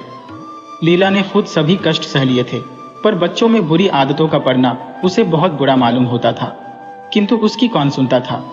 बच्चों की माता होकर उसकी अब गणना ही न रही थी। जो कुछ थे बच्चे थे, वह कुछ न थी। उसे किसी बच्चे को डांटने का भी अधिकार न था। सास फाड़ खाती थी। सबसे बड़ी आपत्ति यह थी कि उसका स्वास्थ्य अब और भी खराब हो गया था। प्रसव काल में उसे वे भी अत्याचार सहने पड़े जो अज्ञान, मूर्खता और अंधविश्वास ने सौर की रक्षा के लिए गढ़ रखे हैं। उस काल कोठरी में जहां हवा का गुजर था, न प्रकाश का न सफाई का, चारों ओर दुर्गंधा और सील और गंदगी भरी हुई थी। उसका कोमल शरीर सूख गया। एक बार जो कसर रह गई थी वह दूसरी बार पूरी हो गई। चेहरा पीला पड़ गया, आंखें धंस गईं। ऐसा मालूम होता बदन में खून ही नहीं रहा, सूरत ही बदल गई। गर्मियों के दिन थे, एक तरफ आम पके, दूसरी तरफ खरबूजे। इन दोनों फलों की ऐसी अच्छी फसल पहले कभी न हुई थी। अब कि इनमें इतनी मिठास न जाने कहां से आ गई थी कि कितना ही खाओ मन न भरे। संत सरन के इलाके से आम और खरबूजे के टोकरे भरे चले आते थे। सारा घर खूब उछल उछल खाता था। बाबू साहब पुरानी हड्डी के आदमी थे। सवेरे 1 सैकड़े आमों का नाश्ता करते, फिर पसेरी भर खरबूजे चट कर जाते। मालकिन उनसे पीछे रहने वाली न थी। उन्होंने तो एक वक्त का भोजन ही बंद कर दिया। अनाज सड़ने वाली चीज नहीं, आज नहीं कल खर्च हो जाएगा। आम और खरबूजे तो एक दिन भी नहीं ठहर सकते। शुद्धनी थी और क्या। यूं ही हर साल दोनों चीजों की रेल पहल होती थी, पर किसी को कभी कोई शिकायत ना होती थी। कभी पेट में गिरानी मालूम हुई तो हट की फंकी मार ली। एक दिन बाबू संतसरन के पेट में मीठा मीठा दर्द होने लगा। आपने उसकी परवाह न की, आम खाने बैठ गए। सैकड़ा पूरा करके उठे ही थे कि क्या हुई, गिर पड़े। फिर तो तिल तिल पर गए और दस्त होने लगे। हैजा हो गया। शहर के डॉक्टर बुलाए गए, लेकिन उनके आने के पहले ही बाबू साहब चल बसे थे। रोना पीटना मच गया। संध्या होते होते लाश घर से निकली। लोग दाह क्रिया करके आधी रात को लौटे तो मालकिन को भी कै और दस्त हो रहे थे। फिर दौड़ धूप शुरू हुई, लेकिन सूर्य निकलते निकलते वह भी सिधार गई। स्त्री पुरुष जीवन पर्यंत एक दिन के लिए भी अलग न हुए थे। संसार से भी साथ ही साथ गए। सूर्यास्त के समय पति ने प्रस्थान किया, सूर्योदय के समय पत्नी ने। लेकिन मुसीबत का अभी अंत न हुआ था। लीला तो संस्कार की तैयारियों में लगी थी। मकान की सफाई की तरफ किसी ने ध्यान न दिया। तीसरे दिन दोनों बच्चे दादा दादी के लिए रोते रोते बैठ के में जा पहुंचे। वहां एक आले पर खरबूजा कटा हुआ पड़ा था। 2-3 कलमी आम भी रखे थे। इन पर मक्खियां भिनक रही थी। जानकी ने एक तिपाई पर चढ़कर दोनों चीजें उतार ली और दोनों ने मिलकर खाईं। शाम होते होते दोनों को हैजा हो गया और दोनों माँ बाप को रोता छोड़ चल बसे। घर में अंधेरा हो गया। 3 दिन पहले जहां चारों तरफ चहल पहल थी, वहां अब सन्नाटा छाया हुआ था। किसी के रोने की आवाज भी सुनाई न देती थी। रोता ही कौन। लेदे के कुल 2 प्राणी रह गए थे और उन्हें रोने की सुधि न थी। लीला का स्वास्थ्य पहले भी कुछ अच्छा न था, अब तो वह और भी बेजान हो गई। उठने बैठने की शक्ति भी न रही। हरदम खोई सी रहती, न कपड़े लत्तों की सुधि थी, न खाने पीने की। उसे न घर से वास्ता था न बाहर से। जहां बैठती वहीं बैठी रह जाती। महीनों कपड़े न बदलती, सिर में तेल न डालती। बच्चे ही उसके प्राणों के आधार थे। जब वही न रहे तो मरना और जीना बराबर था। रात दिन यही मनाया करती कि भगवान यहां से ले चलो। सुख दुख सब भुगत चुकी, अब सुख की लालसा नहीं है, लेकिन बुलाने से मौत किसी को आई है। सीता सरन भी पहले तो बहुत रोया धोया, यहां तक कि घर छोड़कर भाग जाता था। लेकिन जो जो दिन गुजरते थे, बच्चों का शोक उसके दिल से मिटता जाता था। संतान का दुख तो कुछ माता ही को होता है। धीरे धीरे उसका जी संभल गया। पहले की भांति मित्रों के साथ हंसी दिल लगी होने लगी। यारों ने और भी चंग पर चढ़ाया। अब घर का मालिक था, जो चाहे कर सकता था। कोई उसका हाथ रोकने वाला न था। सैर सपाटी करने लगा। कहाँ तो लीला को रोते देख उसकी आंखें सजल हो जाती थी, कहाँ अब उसे उदास और शोक मग्न देखकर झुंझला उठता। जिंदगी रोने ही के लिए तो नहीं है। ईश्वर ने लड़के दिए थे, ईश्वर ही ने छीन लिए। क्या लड़कों के पीछे प्राण दे देना होगा? लीला यह बातें सुनकर भौंचक रह जाती। पिता के मुंह से ऐसे शब्द निकल सकते हैं? संसार में ऐसे प्राणी भी हैं। होली के दिन थे, मर्दाने में गाना बजाना हो रहा था। मित्रों की दावत का भी सामान किया गया था। अंदर लीला जमीन पर पड़ी हुई रो रही थी। त्योहारों के दिन उसे रोते ही कटते थे। आज बच्चे होते तो अच्छे अच्छे कपड़े पहने कैसे उछलते फिरते। वही न रहे तो कहाँ की तीज और कहाँ का त्योहार। सहसा सीता सरन ने आकर कहा, क्या दिन भर रोती ही रहोगी? जरा कपड़े तो बदल डालो, आदमी बन जाओ। ये क्या तुमने अपनी गत बना रखी है? लीला, तुम जाओ अपनी महफिल में बैठो, तुम्हें मेरी क्या फिक्र पड़ी है? सीता सरन, क्या दुनिया में और किसी के लड़के नहीं मरते? तुम्हारे ही सिर यह मुसीबत आई है। लीला, ये बात कौन नहीं जानता, अपना अपना दिल ही तो है, उस पर किसी का बस है। सीता सरन, मेरे साथ भी तो तुम्हारा कुछ कर्तव्य है। लीला ने कुतूहल से पति को देखा, मानो उसका आशय नहीं समझी, फिर मुंह फेरकर रोने लगी। सीता सरन, मैं अब इस मनहूसत का अंत कर देना चाहता हूं। अगर तुम्हारा अपने दिल पर काबू नहीं है तो मेरा भी अपने दिल पर काबू नहीं है। मैं अब जिंदगी भर मातम नहीं मना सकता।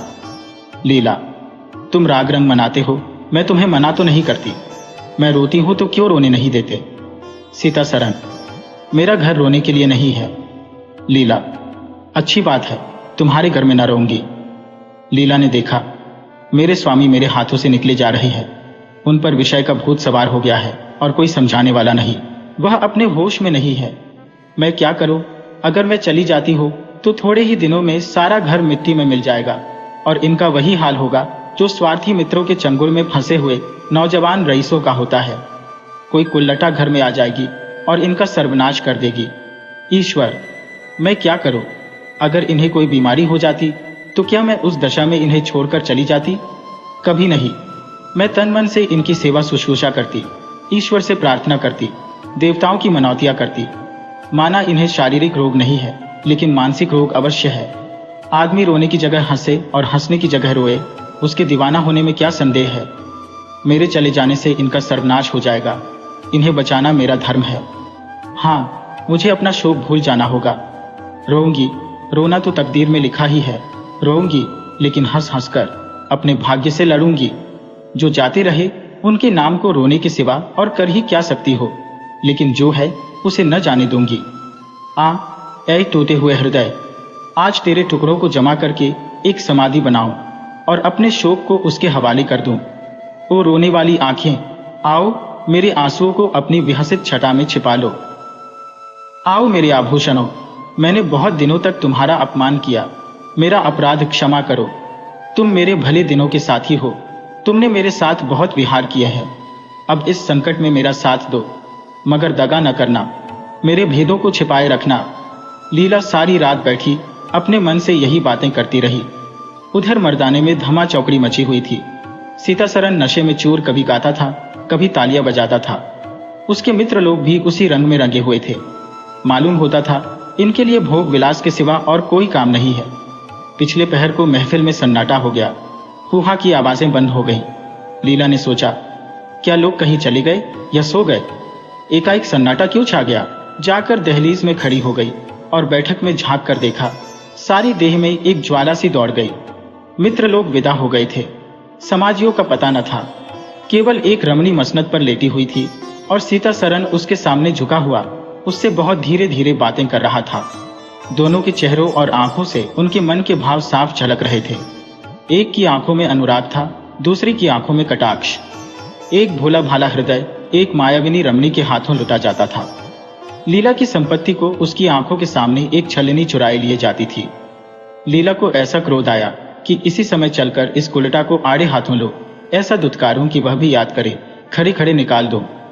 वह पत्नी भाव जो बहुत दिनों से सो रहा था जाग उठा और उसे विकल करने लगा, पर उसने जब्त किया। वेग से दौड़ती हुई तृष्णाएं अकस्मात न रोकी जा सकती थी। वह उलटे पांव भीतर लौट आई और मन को शांत करके सोचने लगी। वह रूप रंग में, हाव भाव में, नखे तिल्ले में उस दुष्टा की बराबरी नहीं कर सकती। बिल्कुल चाँद का टुकड़ा है, अंग अंग में स्फूर्ति भरी हुई है, पोर पोर में मद झलक रहा है। उसकी आंखों में कितनी तृष्णा है, तृष्णा नहीं बल्कि ज्वाला। लीला उसी वक्त आईने के सामने गई। आज कई महीनों के बाद उसने आईने में अपनी सूरत देखी। उसके मुख से एक आह निकल गई। शोक ने उसकी काया पलट कर दी थी। उस रमणी के सामने वह ऐसी लगती थी जैसे गुलाब के सामने जूही का फूल। सीता सरन का खुमार शाम को टूटा। आंखें खुली तो सामने लीला को खड़ी मुस्कुराती देखा। उसकी अनोखी छवि आंखों में समा गई। ऐसे खुश हुए मानो बहुत दिनों के वियोग के बाद उससे भेंट हुई हो। उसे क्या मालूम था कि यह रूप भरने के लिए लीला ने कितने आंसू बहाए हैं। केशों में यह फूल गूंथने के पहले आंखों से कितने मोती पिरोए हैं।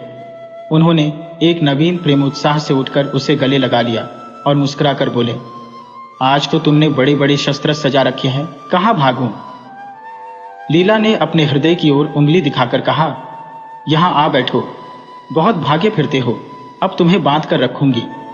बाग की बहार का आनंद तो उठा चुके, अब इस अंधेरी कोठरी को भी देख लो। सीता सरन ने लज्जित होकर कहा, उसे अंधेरी कोठरी मत कहो लीला, वह प्रेम का मानसरोवर है। इतने में बाहर से किसी मित्र के आने की खबर आई। सीता सरन चलने लगे तो लीला ने उनका हाथ पकड़कर कहा, मैं न जाने दूंगी। सीता सरन, अभी आता हूं। लीला, मुझे डर लगता है कहीं तुम चले न जाओ। सीता सरन बाहर आए तो मित्र महाशय बोले, आज दिन भर सोते ही रहे क्या? बहुत खुश नजर आते हो। इस वक्त तो वहां चलने की ठहरी थी ना, तुम्हारी राह देख रही है। सीता सरन, चलने को तो तैयार हूं, लेकिन लीला जाने नहीं देती। मित्र, निरे गांवदी ही रहे, आ गए फिर बीवी के पंजे में, फिर किस बिरते पर गरमाए थे। सीता सरन, लीला ने घर से निकाल दिया था, तब आश्रय ढूंढता फिरता था, अब उसने द्वार खोल दिए और खड़ी बोली रही है। मित्र, अजी यहां वह आनंद कहाँ? घर को लाख सजाओ तो क्या बाग हो जाएगा? सीता सरन, भाई घर बाग नहीं हो सकता, पर स्वर्ग हो सकता है। मुझे इस वक्त अपनी क्षुद्रता पर जितनी लज्जा आ रही है वह मैं ही जानता हूं। जिस संतान शोक में उसने अपने शरीर को घुला डाला और अपने रूप लावण्य को मिटा दिया, उसी शोक को केवल मेरा एक इशारा पाकर उसने भुला दिया। ऐसा भुला दिया मानो कभी शोक हुआ ही नहीं। मैं जानता हूं कि वह बड़े से बड़ी कष्ट सह सकती है, मेरी रक्षा उसके लिए आवश्यक है। जब अपनी उदासीनता के कारण उसने मेरी दशा बिगड़ती देखी तो अपना सारा शोक भूल गई। आज मैंने उसे अपने आभूषण पहनकर मुस्कुराते हुए देखा तो मेरी आत्मा पुलकित हो उठी। मुझे ऐसा मालूम हो रहा है कि वह स्वर्ग की देवी है और केवल मुझ जैसे दुर्बल प्राणी की रक्षा करने के लिए भेजी गई है। मैंने उसे जो कठोर शब्द कहे वे अगर अपनी सारी संपत्ति बेचकर भी मिल सकते तो लौटा लेता। लीला वास्तव में स्वर्ग की देवी है।